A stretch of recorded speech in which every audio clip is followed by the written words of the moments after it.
Shalom, selamat malam Bapak Ibu Saudara Jemaat Mezbah Doa dimanapun berada pada malam hari ini.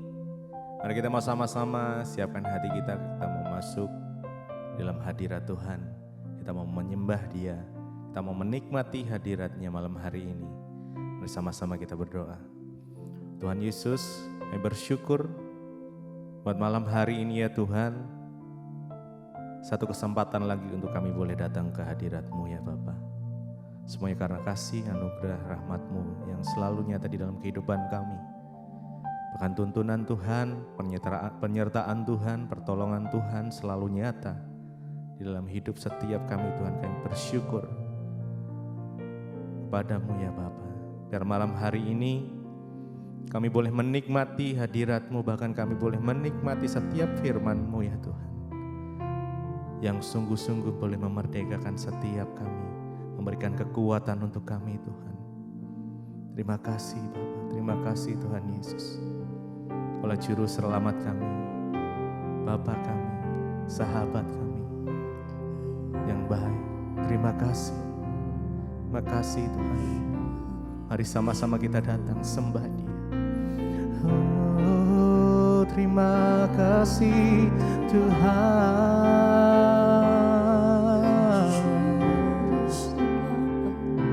Kami bersyukur kepadamu Yesus.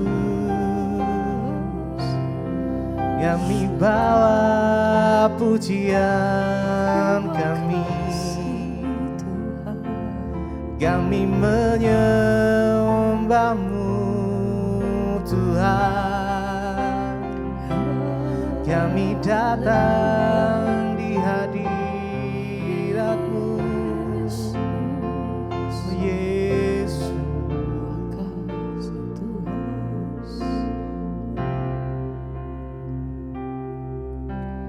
Yesus, Engkau Juru Selamatku. Dalam janji-Mu kemenanganku selamanya kan ku nyatakan besar setiamu Tuhan di hidupku. Yesus Engkau Juru Selamatku. Dalam janji-Mu kemenanganku selamanya kan ku nyatakan. Kan ku nyatakan besar setiamu Tuhan di hidupku. Yesus Engkau Juru Selamatku. Dalam janji-Mu kemenanganku selamanya kan ku nyatakan besar setiamu Tuhan di hidupku. Yesus Engkau Juru Selamatku. Dalam janji-Mu kemenanganku selamanya kan ku nyatakan besar setiamu Tuhan di hidupku.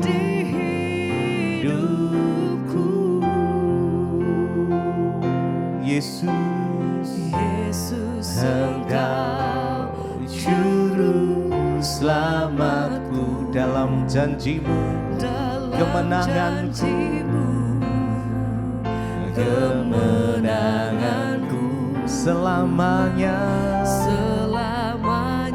kan ku nyatakan, besar setiamu, Tuhan di hidupku.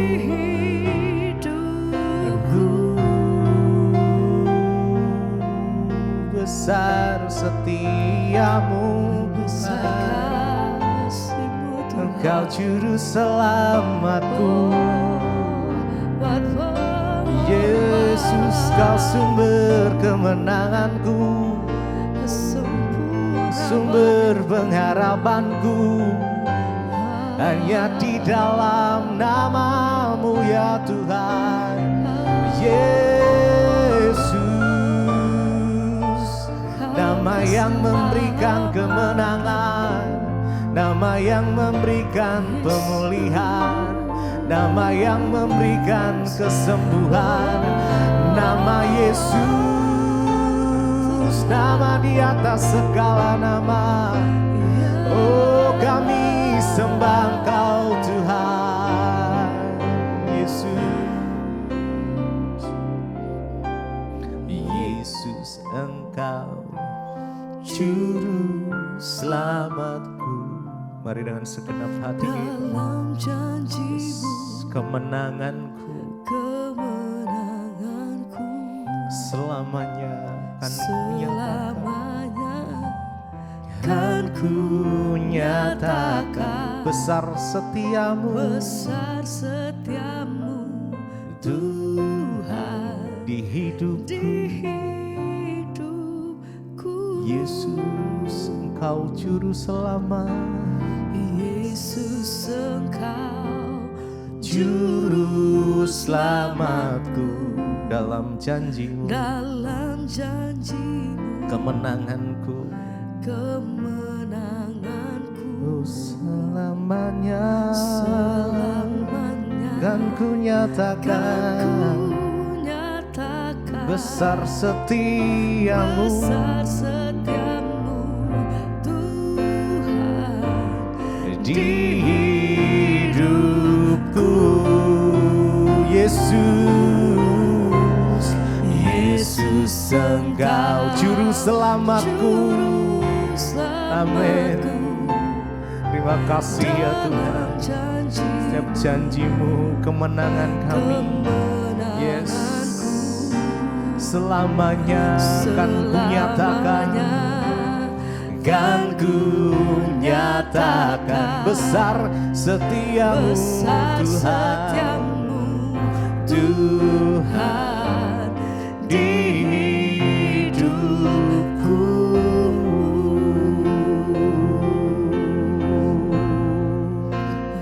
Oh, terima kasih ya Tuhan. hati kami Kasih-Mu besar, Tuhan.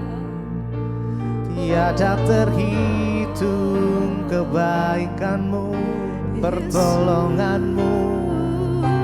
Kau selalu ada dalam kehidupanku.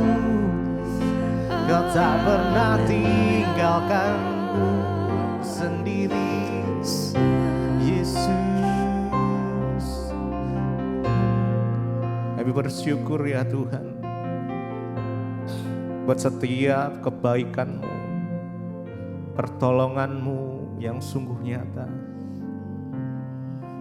Bagaikan langit yang membentang, begitu luas kasih-Mu ya Tuhan atas setiap kami. Bagaikan langit yang membentang, begitu luas kasih Tuhan, kasih Tuhan tiada terhitung, pertolongan-Mu dalam hidupku. Yes. Terima kasih Tuhan. Oh, begitu dalam, bagaikan dalamnya samudra, begitu dalam kasih-Mu kasih Tuhan tiada terhitung, tiada terhitung, kesetiaan-Mu kesetiaan-Mu dalam hidup. hidupku. Mari dengan segenap hati kita naikkan sama-sama bagaikan langit yang membentang. Ya, rasakan kasih-Nya mengalir, mengalir.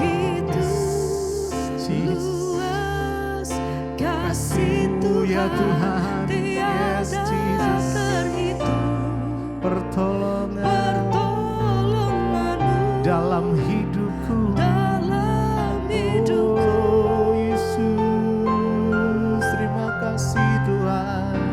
Bagaikan dalamnya samudra, dalamnya samudra, begitu begitu dalam kasih Tuhan tiada terhitung, kesetiaan-Mu kesetiaan-Mu dalam hidupku. dalam hidupku.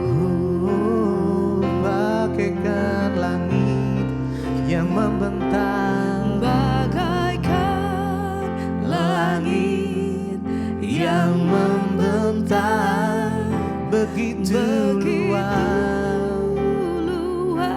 kasih Tuhan tiada terhitung. Pertolongan-Mu dalam hidupku. dalam hidupku. Terima kasih Tuhan Yesus. Bagaikan dalamnya dalamnya samudra, begitu dalam kasih Tuhan tiada terhitung, kesetiaan-Mu dalam hidupku. Jesus, sungguh kami merasakan pertolongan demi pertolongan Tuhan nyata atas setiap kami, umat-Mu ya Tuhan. Bahkan kesetiaan Tuhan sampai saat ini, Tuhan terus menuntun langkah-langkah kami. Terima kasih. Bagaikan langit yang membentang, begitu luas. Nikmati kasih-Mu ya Tuhan, tiada terhitung. Pertolongan-Mu dalam hidupku. Bagaikan dalamnya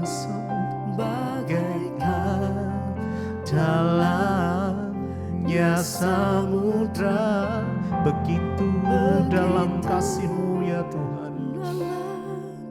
Kasih Tuhan tiada terhitung, kesetiaan-Mu dalam hidupku. Jesus.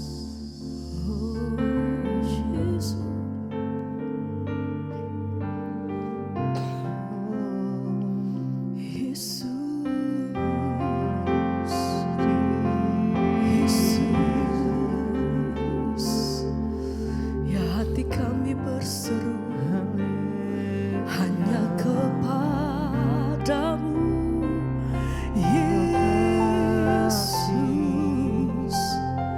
yang kami percaya, yang kami pegang teguh, hanya nama-Mu Tuhan.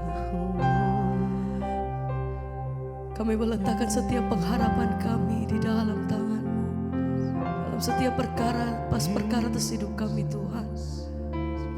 Kami tahu kepada siapa hati kami menyembah, sebab kami punya Tuhan yang hidup, kami punya Tuhan yang besar, kami punya Tuhan yang ajaib. Kami percaya Tuhan. Oh, biar malam hari ini kami mau menikmati kasih dan hadirat-Mu, Engkau yang jamah setiap kami. Tuhan, dimanapun kami berada, mari bawa setiap hati kami masuk lebih dalam menikmati kasih-Mu Tuhan. Ajar hati kami berseru hanya di dalam nama-Mu Tuhan Yesus. Ajar hati kami meletakkan setiap pengharapan kami hanya di dalam Engkau. Oh, sumber kekuatan hidup kami, sumber kekuatanku, pengharapanku hanya dalam nama-Mu Yesus. Mari berseru hanya di dalam nama-Nya. Aku percaya Engkau ajar, Tuhanku ajar, amin. Kau turun tangan memulihkan. Aku percaya, percaya Engkau dahsyat, Tuhanku dahsyat. Kau Tuhan, Kau turun tangan, amin, memberkatiku. Bersama mari, aku percaya Tuhan, Tuhanku ajar. oh, Kau turun tangan memulihkan. Sebab hati kami Aku percaya Tuhanku dahsyat. Kau turun tangan, amin, memberkatiku. aku percaya, aku percaya Tuhanku yang kami ajar. percaya Engkau, Kau turun tangan, oh, memulihkanku. kami percaya, Aku percaya Tuhan, Tuhanku dahsyat. Kau turun tangan, memberkatiku. hati kami percaya penuh hanya di dalam nama-Mu Tuhan Yesus. Kami percaya penuh, kami beriman, kami tahu bahwa Engkau pemegang seluruh hidup kami Tuhan. Kami berpegang teguh pada satu pribadi yang kami pegang teguh.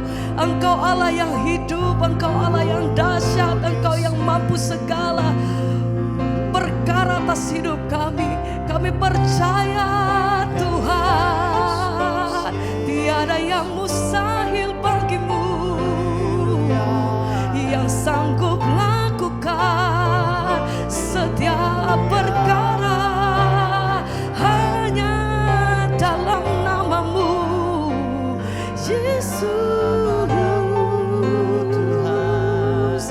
Ini setiap iman kami, lebih lagi kami mau nyatakan di hadapan Engkau. Aku percaya Tuhan, Tuhanku ajar. Kau turun tangan, Kau turun tangan, memulihkanku. Aku percaya, Aku percaya Engkau dahsyat, Tuhanku dahsyat. oh, Kau turun tangan, memberkatiku. Lagi bersama mari katakan, Aku percaya Tuhanku ajar. Kau turun tangan, memulihkanku. Aku percaya Tuhanku dahsyat. Kau turun tangan, memberkatiku. Tuhan, aku percaya Tuhanku ajaib. Kau turun tangan, memulihkan. sebab hati kami Aku percaya Tuhanku dahsyat. Kau turun tangan,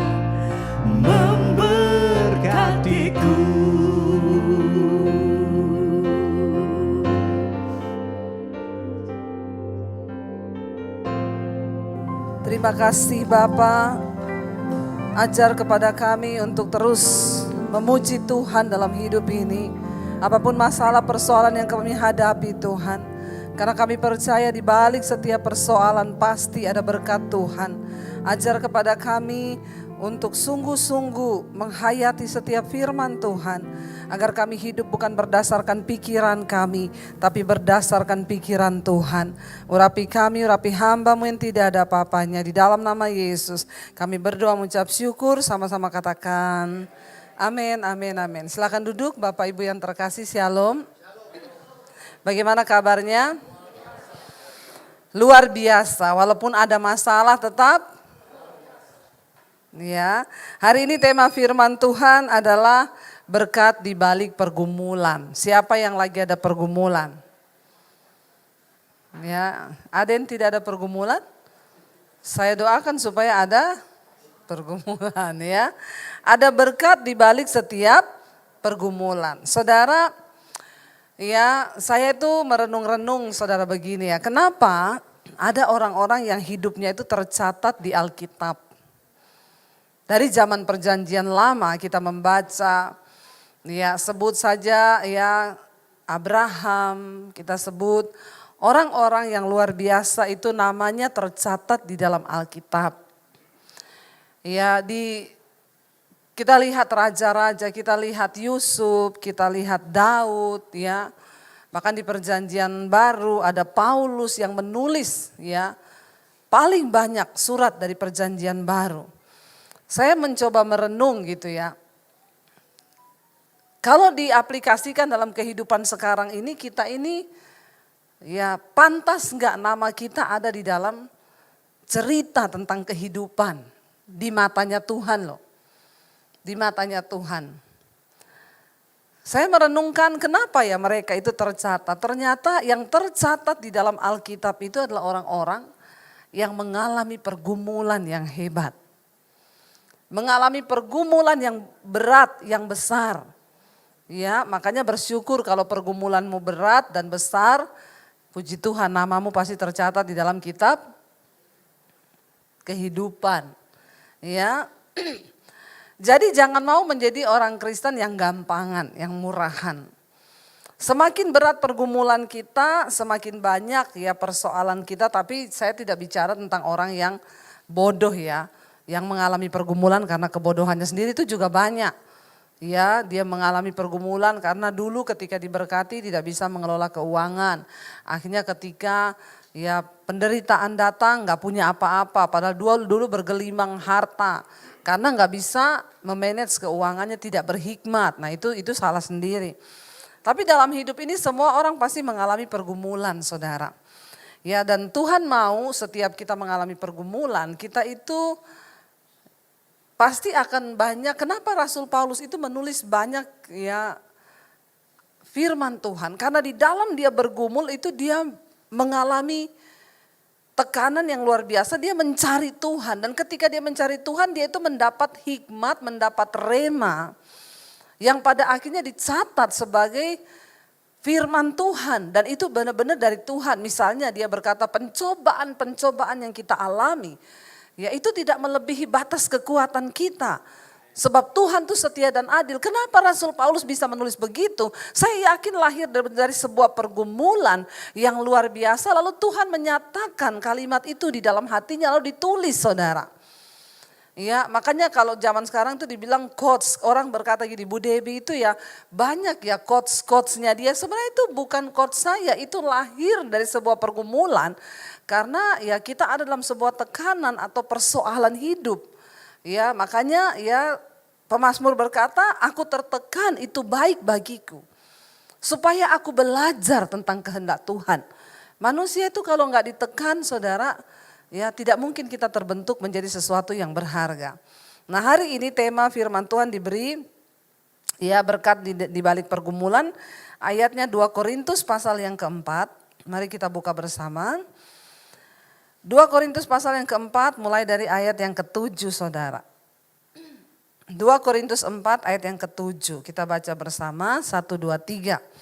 Tetapi harta ini kami punyai dalam bejana tanah liat supaya nyata bahwa kekuatan yang melimpah-limpah itu berasal dari Allah, bukan dari diri kami. Bagaimana supaya kita kuat di dalam menjalani setiap pergumulan hidup? Sadarilah yang pertama bahwa kita ini manusia, terbatas. Kita ini di dalam bejana tanah liat dikatakan supaya nyata. Kita bisa kuat itu semua karena kasih karunia Tuhan. Makanya dalam hidup ini jangan jauh-jauh dari Tuhan. Supaya kita kuat. Begitu kita jauh ya hilang saudara. Bahkan kita nggak mampu. Banyak orang pengen bunuh diri. Kemarin saya baru pulang dari retreat hamba-hamba Tuhan di Maros. Itu hamba Tuhan dari Sulawesi Barat, Sulawesi Tengah, Sulawesi Selatan. Ya, dan di dalam tantangan altar call saudara, pada waktu itu ya ada pernyataan Tuhan bahwa ada seorang hamba Tuhan yang sudah mau menyerah dengan pelayanannya, bahkan dia sering terpikir untuk mengakhiri hidupnya dengan cara bunuh diri. Dan ada seorang ibu maju saudara, dia nangis di altar saudara, saya peluk dia saudara. Ya itu hamba Tuhan loh, hamba Tuhan saja. Ya bisa hampir meledak dan tidak kuat menghadapi tekanan hidup. Ya saya mendengar banyak kesaksian dari mereka, kasihan mereka pelayanan di desa. Dia bilang itu kolektor saudara, uang koin 500 rupiah yang sudah tidak terlihat rupiah itu berapa rupiah. Saking hitam, kotor, lecek itu persembahannya di desa. Ya saya mendengar kisah mereka datang itu ada yang perjalanan 2 hari karena memang semua dibiayai kan, datang saudara nginap di Maros. Mendengar kisah perjalanan mereka di mana mereka itu hanya beberapa jiwa yang mereka gembalakan, ya bertahan hidup aja susah.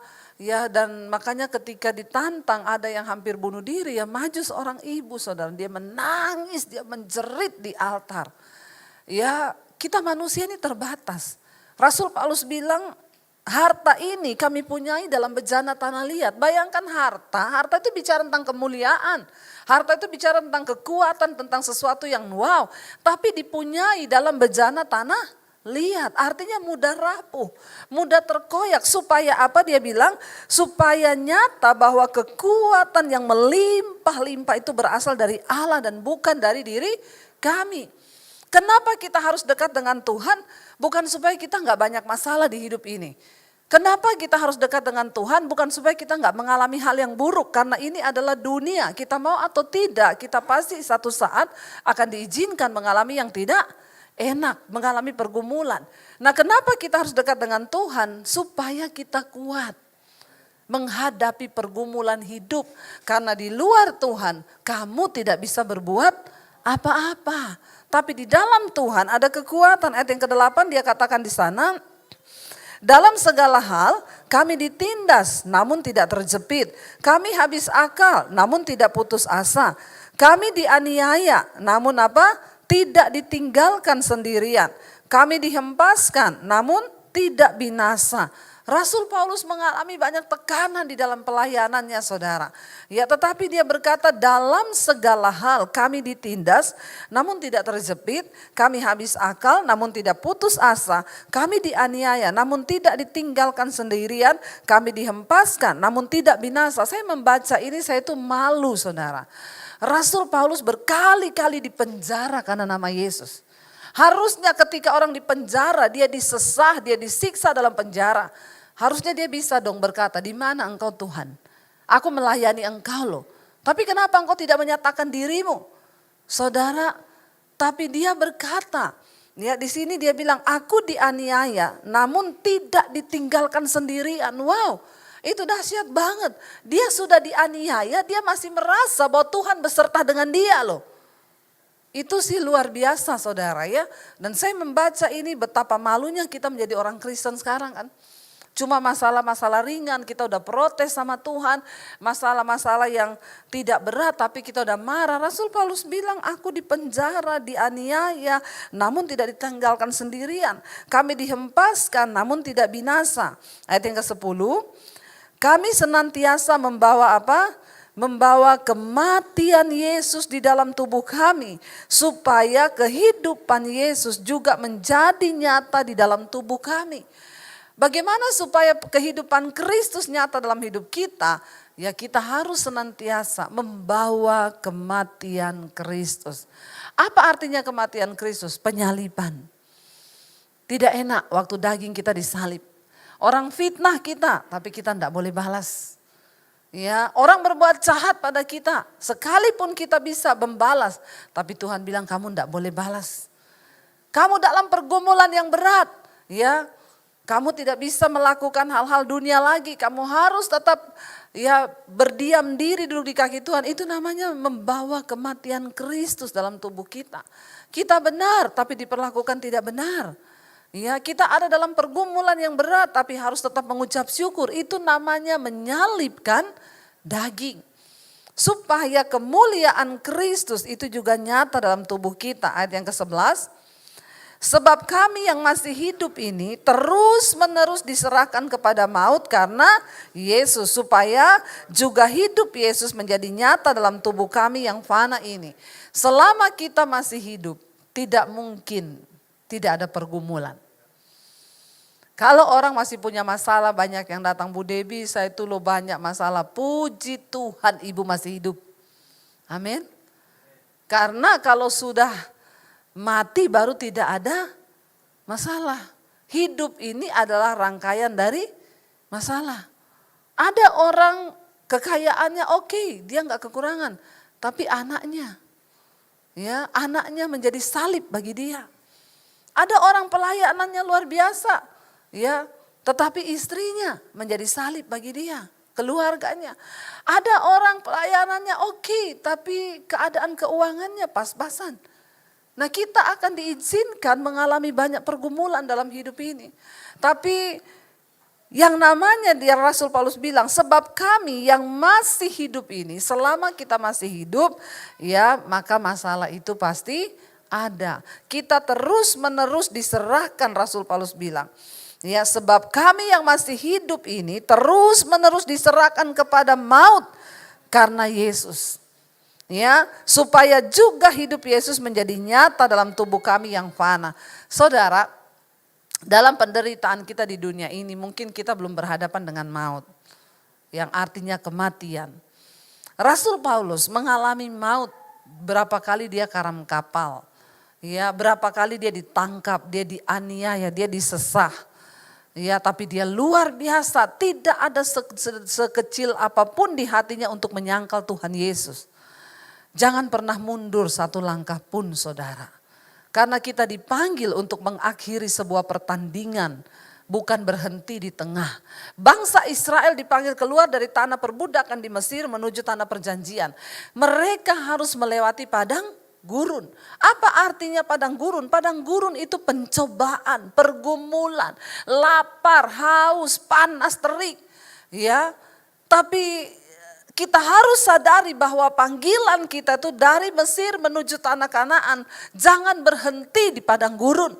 Banyak orang Israel berhenti di padang gurun, mereka berbuat dosa, mereka berteriak, mereka menghujat Tuhan, menghujat Musa. Apa yang terjadi?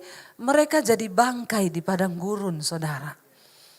Jangan berhenti, sekalipun engkau berkata, Tuhan aku udah gak sanggup untuk berjalan. Kalau engkau sudah tidak sanggup berjalan, merayap saudara. Tapi tetaplah berjalan. Jangan pernah mundur dalam pergumulan hidup.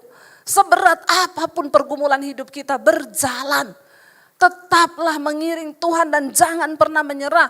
Saya percaya kita semua belum sampai di akhir hidup yang berkata seperti Rasul Paulus, kita setiap hari terus menerus, berarti gak pernah ada stopnya.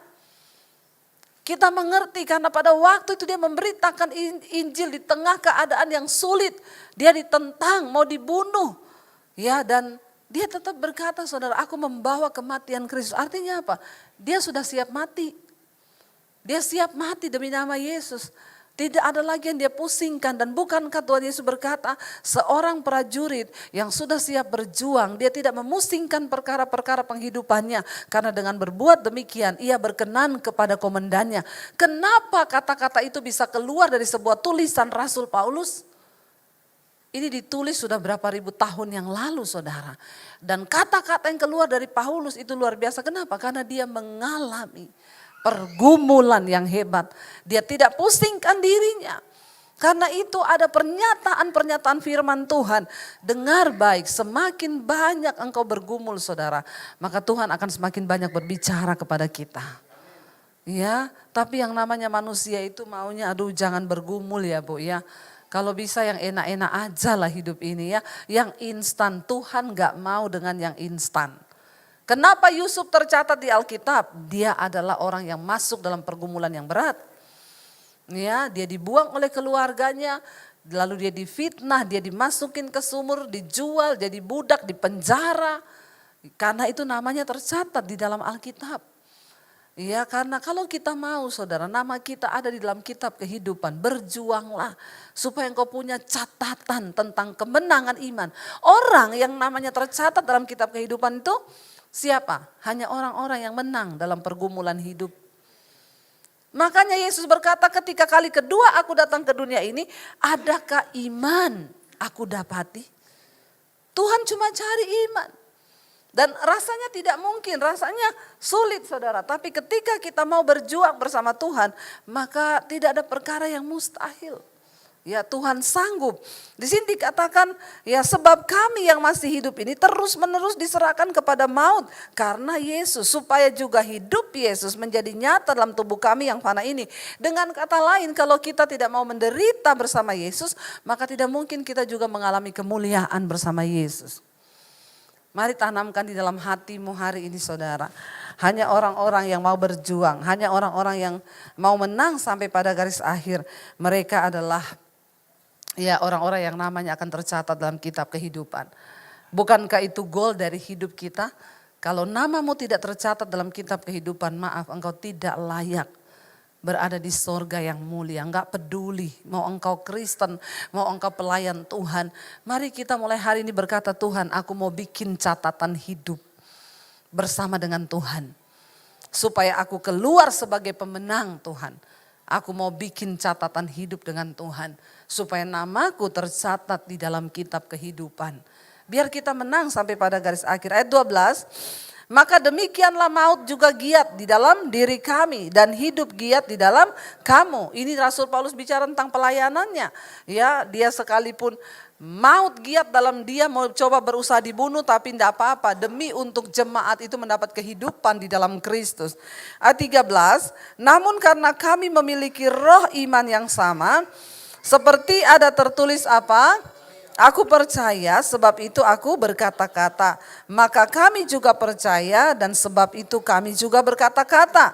Saudara, engkau tidak akan mungkin bisa menceritakan tentang kebaikan Tuhan kalau engkau tidak pernah mengalami Tuhan. Engkau tidak akan pernah bisa menceritakan kemuliaan Tuhan kalau engkau tidak pernah ya mengalami pergumulan bersama dengan Tuhan. Ya, kita percaya. Iya, mungkin adiknya bisa dikasih permen dulu ya, biar yang lain tidak terganggu.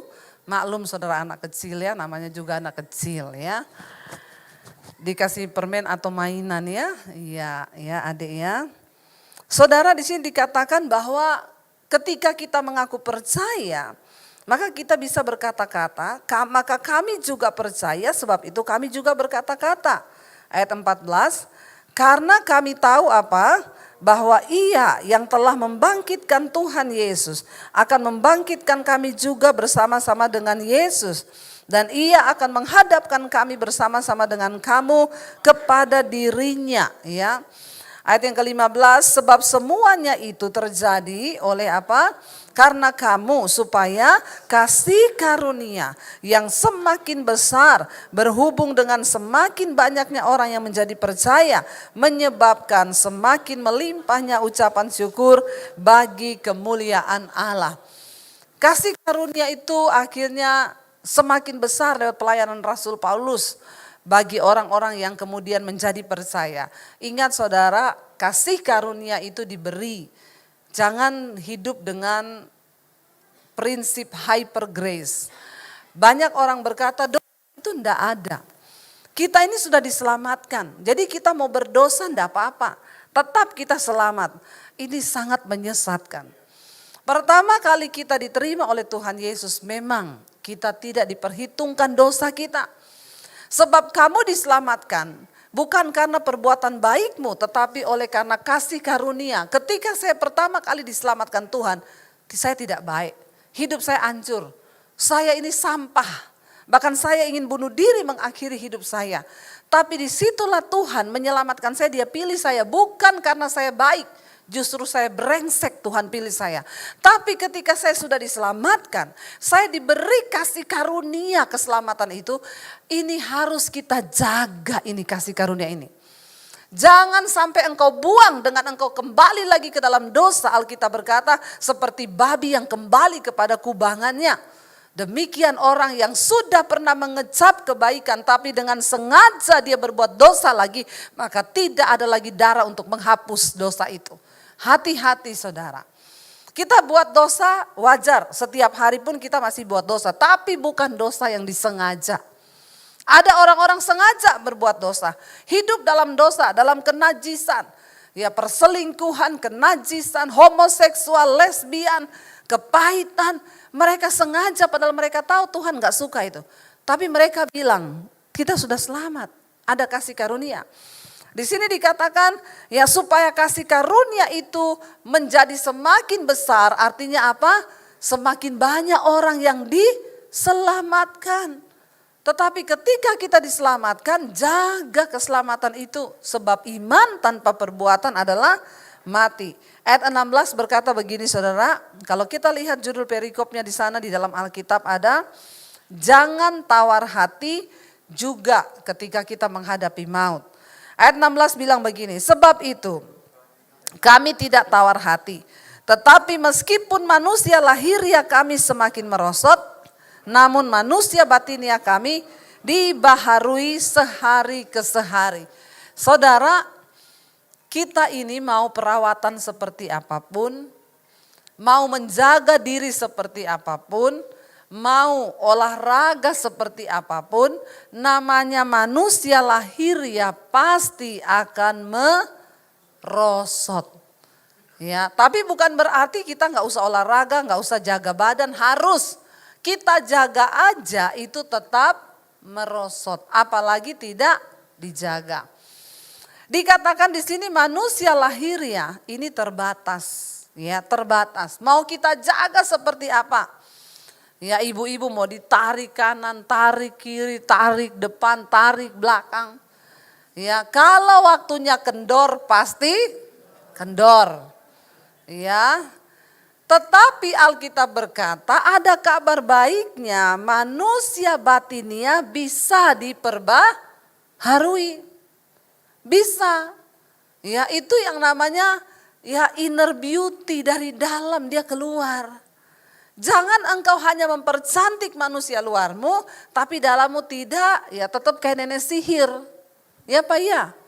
Saya banyak lihat loh orang-orang yang sibuk terus dengan mengurusi kecantikannya, ya pergi suntik kanan, suntik kiri. Kalau hatimu busuk, tetap mukamu jahat. Ya enggak saudara? Ya. Tapi kalau kita ini dari dalam diperbaiki, buang semua kepahitan, buang amarah, buang dosa, bersukacita, mengucap syukur. Ada orang-orang yang gak perawatan begitu rupa, tapi ketemu orang, udah umur tua ya oma, umur berapa? 76 masih cantik ya. Iya enggak? Iya. Memang manusia lahiriah ini akan terus merosot. Tapi kabar baiknya manusia batiniah ini bisa diperbaharui dari sehari ke sehari. Ingat saudara, manusia lahiriah ini kita gak bawa menghadap Tuhan. Kalau mati manusia daging kita ini kembali menjadi tanah. Tapi manusia roh batiniah kita itulah yang akan menghadap Bapa di sorga. Nah hari ini banyak orang cuma sibuk ngurusi penampilan lahiriah. Tapi dia lupa memperbaiki manusia batiniahnya. Manusia batiniah itu diperbarui, diperkuat lewat apa? Lewat persoalan, penderitaan, roh kita tuh menjadi semakin kuat. Ya, karena itu dikatakan di sini, ya manusia batiniah kita itu dibaharui. Jadi sekalipun manusia lahiriah kita merosot, menjadi keriput, enggak apa-apa. Yang penting manusia batiniahnya diperbaiki. Kalau manusia batiniah itu cantik, itu terpancar sampai keluar. Tapi ada orang-orang masih muda sudah kelihatan keriput semua. Ya, kenapa? Karena di sininya ini jelek, tidak diperbaiki. Ya, sesuatu yang benar itu dari dalam mengalir keluar. Jangan cuma kau polis di luar. Ya, jangan cuma olahraga, terus olahraga baik. Tapi itu tidak menjamin, karena yang namanya mati bisa datang kapan saja. Ya, ada orang-orang nge-gym mati loh saudara. Bukan soal manusia lahiriahmu, tapi manusia batiniahmu.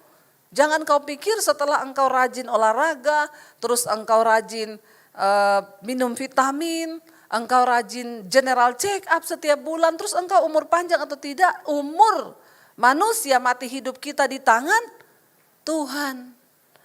Mau kau olahraga kayak apa juga, yang pernah saya cerita anak muda nge-gym tiap hari. Kalau makan selalu ditimbang kalorinya berapa, lemaknya berapa. Nanti mau tidur malam dia naik di atas timbangan. Kalau kelebihan 2 ons dia olahraga dulu sebelum tidur. Ya, dia enggak mau kelebihan. Sangat benar-benar luar biasa. Masih muda umur 38. Pergi ke China mau lihat prospek bisnis. Pulang jenazah. Kenapa? Ditabrak mobil. Hidup ini gak ada yang tahu. Makanya jangan engkau sombong berpikir karena engkau gym, olahraga terus umurmu panjang. Saya itu suka ketawa lihat orang-orang itu yang menggantikan Tuhan di dalam hidupnya. Dia olahraga tapi dia dosa terus, gak pernah menghormati Tuhan. Dia general check up saudara. Kemarin saya tuh ketemu sama teman, dia bilang, Bu Dewi saya mau tanya sama ibu nih. Waktu itu di gereja kami Bu, ada seorang ya worship leader, dia datang hari Minggu tuh seneng banget. Ketawa-ketawa sampai bapak itu nanya, kamu seneng banget kenapa? Iya dong seneng, kemarin hasil general check up saya keluar. Gula darah bagus, tekanan darah bagus, jantung bagus, semua bagus. Jadi saya seneng, ternyata gak ada penyakit apa-apa. Oh iya, habis itu dia mimpin pujian, dia bilang gini, saudara ada yang mau kesaksian gak? Kalau ada yang mau bersaksi silakan maju ya.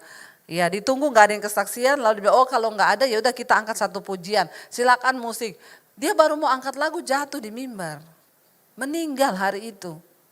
Hasil general check up semua bagus. Makanya bapaknya tanya sama saya, berarti menurut Bu Debbie perlu check up gak Bu? Saya bilang kalau mati, mati juga Pak. Mau bagus hasilnya, kalau waktunya mati mati. Jadi hidup ini ya bukan soal apa-apa saudara. Mari di dalam pergumulan hidup pun engkau tetap percaya kepada Tuhan, berarti bahwa aku percaya Tuhan di balik masalah ini pasti ada berkat Tuhan. Manusia batiniaku tuh semakin dikuatkan, semakin dibaharui, rohku semakin barui. Karena ketika kita menghadap Tuhan yang akan kita bawa ini manusia batinia. Lalu ayat yang ke-17 berkata, baca bersama 1, 2, 3. Sebab penderitaan ringan yang sekarang ini mengerjakan bagi kami kemuliaan kekal yang melebihi segala-galanya, jauh lebih besar daripada penderitaan kami. Satu hal yang harus kita ingat saudara, bahwa satu saat kita ini akan menerima kemuliaan, bukan hanya nanti di sorga. Ayat ini berkata, penderitaan ringan yang sekarang ini mengerjakan bagi kami kemuliaan kekal yang melebihi segala-galanya, itu jauh lebih besar daripada penderitaan kami. Kalau kita sedang menderita, sabar saja. Tidak akan pernah dicatat kisah Hana di Alkitab ketika dia melahirkan seorang Nabi Samuel kalau dia tidak mandul. Saya bingung, semua perempuan di Alkitab itu mandul. Mamanya Yohanes ya, pembaptis mandul. Hana seorang ibu dari nabi besar Samuel itu mandul. Sarah istrinya Abraham mandul. Banyak sekali perempuan mandul di Alkitab. Kenapa dicatat mandulnya itu? Itu adalah sebuah pergumulan. Orang tuh mandul bergumul gak saudara? Bergumul. Tapi kisah tentang kelahiran Samuel tidak akan pernah tercatat di dalam Alkitab kalau tidak ada pergumulan Hana yang mandul. Waktu dia bergumul, dia datang di dalam bait Allah, dia bilang, kepada Imam Eli, doakan aku. Kalau Tuhan memberi aku seorang anak, maka anak itu akan aku serahkan menjadi milik Tuhan. Dan iman Hana di tengah pergumulan itu melahirkan Samuel. Seorang nabi yang dipakai Tuhan luar biasa. Saudara, di balik setiap pergumulan ada kemuliaan yang besar. Kalau saya tidak diusir dari keluarga saya pada waktu saya terima Yesus, tidak akan ada Debbie Basjir yang hari ini bisa hidup saya memberkati saudara. Kenapa ada penderitaan? Karena ada pergumulan. Jangan anti dengan pergumulan. Hadapi pergumulan dan berkata, Tuhan, aku akan menang. Aku akan duduk di kaki Tuhan. Dan aku percaya aku bisa melewati ini. Dari saudara ayat yang ke-18 berkata yang terakhir, sebab kami tidak memperhatikan yang kelihatan, melainkan yang tak kelihatan. Karena yang kelihatan adalah sementara, sedangkan yang tak kelihatan adalah kekal. Saudara, susah memang melakukan ini, tidak gampang. Rasul Paulus berkata, kenapa dia gak peduli dengan semua penderitaan yang dialami? Karena dia tidak tertarik lagi dengan apa yang kelihatan. Dia gak tertarik lagi dengan dunia ini. Dia gak tertarik lagi dengan hal-hal yang ada di dunia. Dia hanya tertarik dengan sesuatu yang tidak terlihat. Yaitu yang ada sampai pada kekekalan. Kalau kita semua punya berpikiran seperti itu, saya yakin kita akan menjadi orang-orang yang kuat. Orang-orang yang bakal bertahan sampai di garis akhir. Ingat, saya undang para imam musik maju ke depan. Ingat saudara, semua orang yang tercatat di dalam Alkitab, nama-nama mereka adalah orang-orang yang mengalami pergumulan yang hebat. Kalau saudara namanya mau tercatat dalam kitab kehidupan, hadapi pergumulanmu. Bergumul dengan Tuhan dan hasilkan sesuatu yang menjadi berkat atas hidupmu.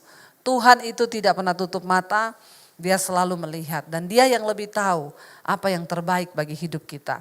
Kita naikkan pujian ini, Kau lebih tahu yang terbaik bagi kami Tuhan. Kau lebih mampu untuk memulihkan hidup kami. Ajar kami berjalan bersama dengan Tuhan. Bangkit berdiri bersama saudara. Kau lebih tahu yang terbaik bagiku. Kau lebih sanggup pulihkan hidupku. Ku berserah, ku percaya hanya Yesus penolong yang lebih lagi angkat tanganmu di hadapan Tuhan. Kau lebih tahu yang terbaik bagiku. Kau lebih sanggup pulihkan hidupku. Ku berserah, ku percaya hanya Yesus penolong yang setia.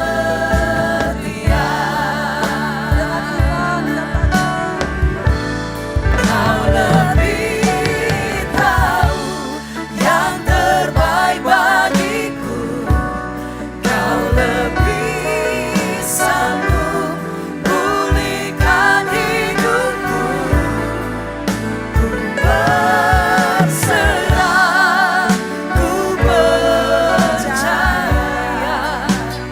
hanya Yesus penolong yang setia. Saudara, percayalah